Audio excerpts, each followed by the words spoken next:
start with a statement from Coach and then questions for Jorie, please. I got to make sure I keep this correct. The comeback action, I mean, the players did a great job of coming back from in the first half, chasing 15 and then cutting it to 5 at halftime. Then we let them have a 23-point lead in the second half and cut it to 4. So what the players did to continue to fight and to continue to come back was very impressive. Now, how do we all figure out how to play the way that we play in our comebacks when the game starts? How do we play the way we play in these comebacks? How can we get the same players that are going to be able to come back from 23 down and 15 down? How do we get them to play the same way, the entire basketball game? And that's been the riddle, the trick of the entire season. There's a lot of great effort by our players out there. They did a lot of great things and good things within the game, but at the end of the game, it's about a score. Marquette is a really good team, a really well-coached team. Marquette did a really good job tonight. They always do. And, we didn't have enough or do enough. You can't be letting a team like Marquette have a 14-point lead, 15-point lead in the first half. You can't let a team like Marquette get up 23 on you and expect that you're going to turn this thing around. So as well as we did and some of the good things we did in our comebacks were the same people that did a great job in the comeback are the same players same team, same people, same players, same coaches that let Marquette get up on us 15 and 23. Questions for Jorie? Jorie, are you able to talk about the thought spectrum maybe of yourself and the team going from that far down to I think, what was it, 6 there in the fourth quarter? I think we cut it to 4. Jim. We cut it to 4 a couple times. Sorry for correcting you.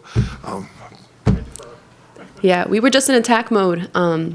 Coming into this game, when we went up to Milwaukee, they dominated us in pretty much every aspect of the game. So we knew we had to come in here with extreme toughness, had to be aggressive, but also we had nothing to lose. There was really no pressure to perform. We just had to come out and do what we do.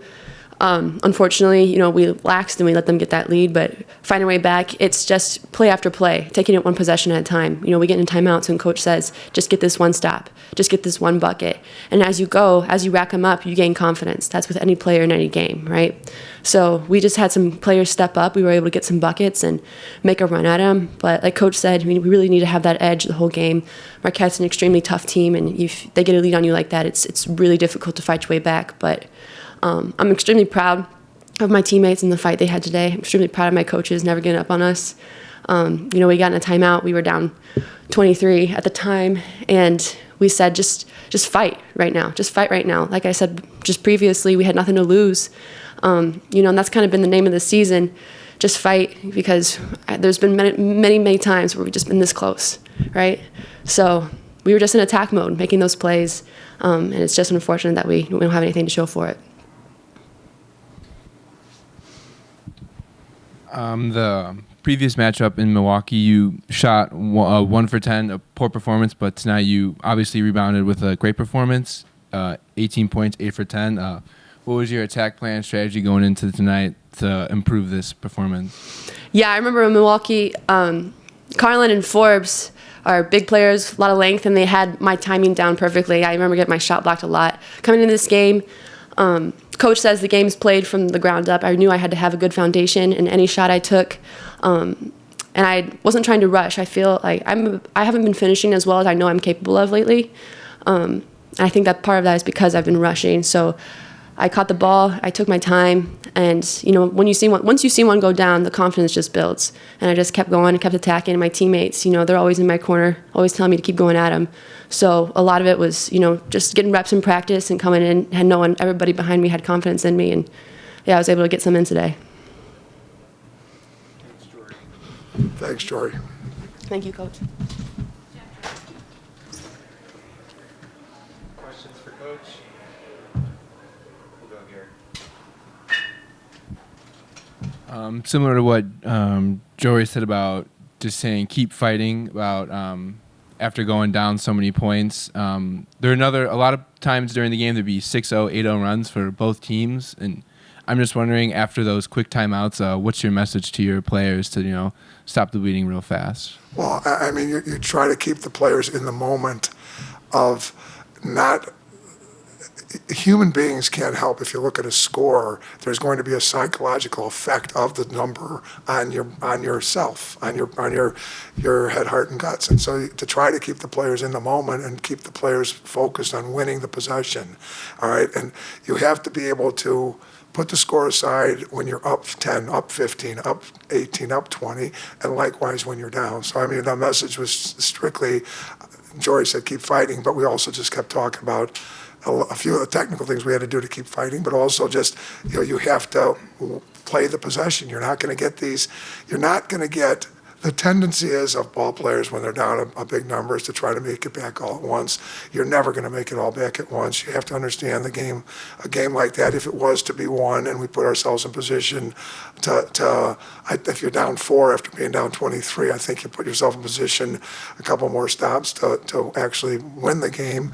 It's a possession by possession process. That's what it always is in sports, and that's what you try as coaches, to always keep your players in that possession by possession place.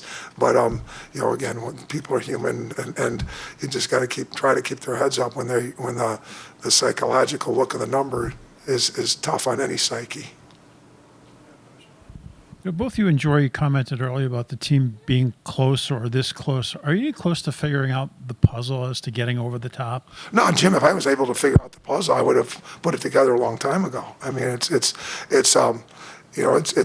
we've got 3 players that we know are going to be able to start every game and play. But I mean, the games within the games. I mean, we played probably 10 different games within that game. I mean, can we play without 2 bigs? Can we play with 2 bigs? I mean, we couldn't stop them without 2 bigs, so you put 2 bigs in there, and then offensively you're a mess. Defensively, okay, it's if this was a figure-outable situation, believe me, we would have figured it out, and we're just going to keep trying, and we're going to keep working, and the players aren't. The players have been great, and they've just been great to coach, and so it's just keep trying to figure out what the formula is, and also just scoring points for this team is very difficult.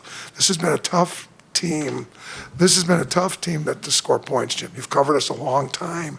You know that normally DePaul is in the 80s, and it's just not been an easy team to score points with. It just hasn't been. And it's not about if it was as simple as run this or run that from an offensive system perspective. If systems were to score, we'd be running systems to score. It's just a matter of trying to find. I mean, we're stuck on 7 forever. I mean, we thought we had 9 and we only had 7. I mean, you come to a timeout at the end of the first quarter thinking you got 9 and you find out you only got 7. I mean, 7 and a quarter. I mean,